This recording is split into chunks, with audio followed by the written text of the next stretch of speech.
तो हाल ही में मेरे पेरेंट्स ने मुझे मेरे बचपन का ये एक्सपीरियंस वापस याद दिलवाया। जब तुम 5 साल के होते हो तो तुम्हारा माइंड इनएक्सपीरियंस होता है।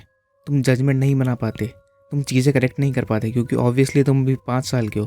तुम्हारा ब्रेन इतना बड़ा नहीं हुआ है अभी। और जैसे जैसे तुम बड़े होते हो तो तुम्हारी वो इवेंट की डिटेल बहुत ही धुंधली होती जाती है। कोई चीज़ जो तुम्हारे साथ हुई थी जब तुम 5 साल के थे, वो ऑब्वियसली जब तुम बड़े हो गए तो तुम्हें पूरी डिटेल में एकदम से अच्छे से याद नहीं रहेगी।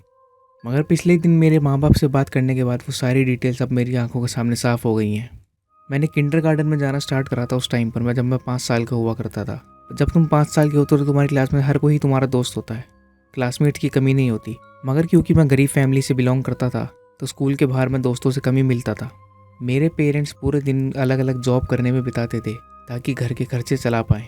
इसलिए ज़्यादातर समय पर मैं घर में अकेला ही हुआ करता था। अपने शुरुआती साल मैंने बहुत ही अकेले भी बिताए हैं। किसी भी रैंडम चीज़ के साथ खेल रहा हूँ, अपने कमरे में बैठा हुआ कुछ भी उठा के उसी के साथ खेलना चालू कर दिया। और क्योंकि हमारी फैमिली के पास बहुत कम पैसे थे तो मेरे परिवार वाले चीज़ों को बाहर कम फेंका करते थे। वो हर चीज़ को घर में रख के रखते थे, क्या क्या पता वो कब काम आ जाए। ऐसी ही एक स्पेसिफिक आइटम मेरे रूम में पड़ी हुई थी, एक पुराना टीवी जो कि मेरे रूम में शेल्फ के ऊपर पड़ा रहता था हमेशा।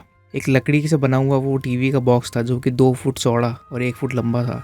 उसके आगे का शीशा कर्व्ड था और वो बहुत पुराने ज़माने का टीवी होने की वजह से उसमें बस एक डायल था जिसमें तुम अपने चैनल या फिर सिग्नल चेंज करके अलग अलग चैनल देख सकते थे। उसके ऊपर 2 एंटीनास भी थे जिसकी वायर्स बहुत बुरी तरह मुड़ी हुई थी।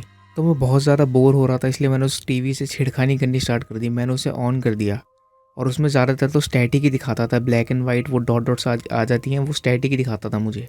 और उसमें जो डायल था मैं उसको घुमाता रहता था तो बीच में कभी कभार कुछ डरावनी इमेज आ जाती थी, मगर ज़्यादातर तो वो स्टैटिक ही दिखाता था मुझे, ब्लैक एंड वाइट। मगर अब मुझे अच्छे से याद है कि जब मैं उसको घुमाता था तो स्टैटिक के बीच में एक चैनल था जो क्रिस्टल क्लियर आता था। वो चैनल बिल्कुल साफ आता था और उस चैनल पे हमेशा एक ही शो चलता रहता था। उस शो का नाम था goggles and Burgman show. Goggles एक क्लाउन था मगर वो कोई कॉमन क्लाउन नहीं था। उसने एक बहुत ही पतला सा ब्लैक कलर का सूट पहन रखा था, एक ब्लैक कलर की टाई पहन रखी थी, बहुत बड़े बड़े साइज़ के शूज़ पहन रखे थे। उसकी आंखें, उसकी पूरी आंखें बिल्कुल काली थी और काली आंखों के आसपास भी उसने ब्लैक कलर का पेंट लगा रखा था। वो ब्लैक पेंट उसने अपने गाल और अपने मुंह पर भी लगा रखा था, जिसकी वजह से उसे देखने पे ऐसा लगता था कि कोई कंकाल हंस रहा है। और उसके सर के दोनों साइड में से करली बाल बाहर आ रखे थे जिसकी वजह से वो थोड़ा बहुत इंसान लगता था। जितना ज़्यादा मुझे गगल्स द क्लाउन को देख के डर लगता था, बगमैन मुझे उससे ज़्यादा भी डराता था। उसकी हाइट बहुत छोटी थी, जैसे कि वो कुबड़ा हो, और वो एक डार्क कलर का केप पहन के रखता था हमेशा। उसके मुंह पर नकली आंखें हमेशा लगी हुई रहती थी जिससे वो बिल्कुल एक मक्खी की तरह लगता था। उसका चेहरा एक मक्खी की तरह लगता था और उसका मुंह जो कि 90 डिग्री से रोटेटेड था और वो साइड की तरफ खुलता था। वो शो देखने पर ऐसा लगता था कि वो किसी बहुत ही पुराने कैमरे से शूट करा जा रहा है, जिसमें ये दोनों गगल्स और बगमैन लोगों पर प्रैंक करते थे। ये लोग अपने प्रैंक करने के लिए लोगों से हमेशा छुप कर रहते थे। ये लोग लोगों के घर पे छुपा करते थे। गगल्स हमेशा कैमरे की तरफ तुम्हारी आंखों में देखता रहता था, छुपे हुए भी। और जिसके साथ वो प्रैंक करने वाले, जैसे ही वो कैमरे में आता था, हंसी की आवाज़ प्ले होती थी वहाँ पर। हम लोगों को देखते थे वो अपनी नॉर्मल ज़िंदगी जी रहे हैं, जैसे कोई अपना डिनर बना रहा है, कोई डिनर खा रहा है, डिनर टेबल पर बैठा हुआ है। और गगल्स और बगमैन उनके घर में छुपे रहते थे और कैमरे की तरफ देखते रहते थे, तुम्हारी आंखों में घूरते हुए देखते रहते थे। और बीच बीच में बार बार हंसी की आवाज़ आती रहती थी। और जिन लोगों के ऊपर प्रैंक हो रहा है उन्हें पता ही नहीं था कि वो उनके घर में छुप के बैठे हुए दोनों के दोनों। शो के कैमरा एंगल्स तब चेंज होते थे, तब ये दोनों अपने छुपने की पोजीशंस बदलते थे। कभी सीलिंग, कभी फर्नीचर के पीछे, कभी पर्दे के पीछे, या कभी बाथरूम में, कभी तुम्हें बेडरूम में, या तुम्हें कबर्ड के पीछे। और हर जगह से छुप के ये तुम्हारी तरफ देखते रहते थे, आंख मारते रहते थे, कैमरा में देखते रहते थे। और हर बार हंसी का साउंड ट्रैक चलता रहता था वहाँ पर। और जब उनका विक्टिम, यानी जिस बंदे पे वो लोग प्रैंक कर रहे हैं, वो सोने जाता था तो ये लोग उसके क्लोजेट में या फिर उसके बिस्तर के नीचे छुपकर उसका इंतज़ार करते थे। और जैसे ही उनका विक्टिम सोता था, बगमैन उनके बेड के नीचे से निकलता था और उसके बाजू में बेड पे जाके लेट जाता था। अपना मुंह साइड से खोलता था और उसके मुंह से एक बहुत ही नुकीला स्ट्रॉ निकलता था, स्ट्रॉ जिससे हम जूस वगैरह पीते हैं, उस तरह का स्ट्रॉ निकलता था। और वो स्ट्रॉ को उस बंदे की गर्दन में घुसा देता था, जिससे कि वो जो उनका विक्टिम था वो हमेशा पैरालाइज हो जाता था। और हमें दिखता था कि वो बंदा पैरालाइज हो चुका है क्योंकि उसको होश आ गया है और वो गगल्स और बगमैन को देख पा रहा अपने ऊपर, मगर वो कुछ रिएक्ट नहीं कर पा रहा। और इस टाइम पर जो हंसी का साउंड ट्रैक था वो और भी ज़्यादा तेज़ हो जाता था। इस टाइम पर गगल्स जो है वो कैमरे में देख के अलग अलग फ़नी फ़नी चेहरे बनाता था और बगमैन जो है वो अपने स्ट्रॉ से विक्टिम की गर्दन में से उसका खून पीता था। जब थोड़ी देर बाद उनका विक्टिम मूव करना बंद कर देता है तो बहुत तेज़ हंसी का साउंड ट्रैक बजता था और ऑडियंस की तालियां और उनको चीयर करने की आवाज़ें आनी चालू हो जाती थी। जब बगमैन खून पीना बंद कर देता था तो गगल्स कैमरे के बहुत पास आ जाता था।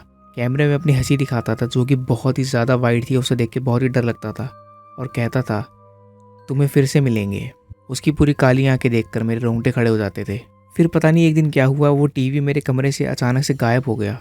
मैंने अपने माँ बाप से पूछा कि वो टीवी कहाँ गया, तो उन्होंने बताया कि अपने खर्चे चलाने के लिए उन्होंने उस टीवी को सस्ते में बेच दिया। मैंने उनकी ये बात मान ली बिना उनसे कोई सवाल जवाब करे। मगर ये बात तब की थी जब मैं 5 साल का था। मगर कल जब मैंने उनसे फिर से इस बारे में पूछा तो उन्होंने मुझे ऐसी ऐसी बातें बताई जो उस टाइम पे सुन के मैं बिल्कुल विश्वास नहीं कर पाता।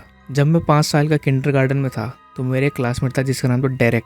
फर्स्ट टर्म के बाद ही उस बंदे की डेथ हो गई थी। उसका मर्डर करा गया था उसके बेड के अंदर ही, और उसकी गर्दन में एक स्टैब का घाव था, मतलब उसकी गर्दन में कुछ घुसने का निशान था।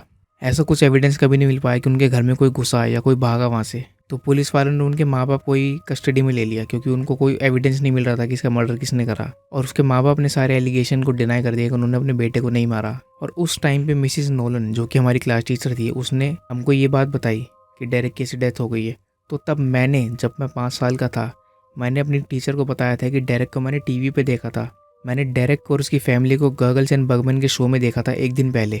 और जब ये बात मिसिस नोलन ने मेरे पेरेंट्स को बताई कि मैंने ऐसे टीवी पे डेरेक और उसकी फैमिली को देखा था इस शो पर, तो मेरे पेरेंट्स ने तुरंत उस टीवी को मेरे रूम से उठाया और उसको बहुत दूर ले जाके तोड़ ताड़ के जला दिया। और मुझे ये झूठ बोला कि उन्होंने उस टीवी को बेच दिया था। वो टीवी जो मेरे रूम में पड़ा रहता था, हैरानी की बात तो ये थी कि वो उसका प्लग कभी भी सॉकेट में घुसा नहीं हुआ था। मतलब उसको कोई इलेक्ट्रिसिटी नहीं मिल रही थी, उसको बिजली नहीं मिल रही थी चलने के लिए।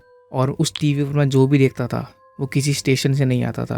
तो ये थी मेरी स्टोरी गगल्स एंड बगमैन की। और मुझे नहीं पता कि स्टोरी इनकी यहाँ पर ख़त्म हो गई है या नहीं हुई। क्या पता वो आज भी रात को अपना शो करते हो किसी 1-2 बंदे को दिखाने के लिए।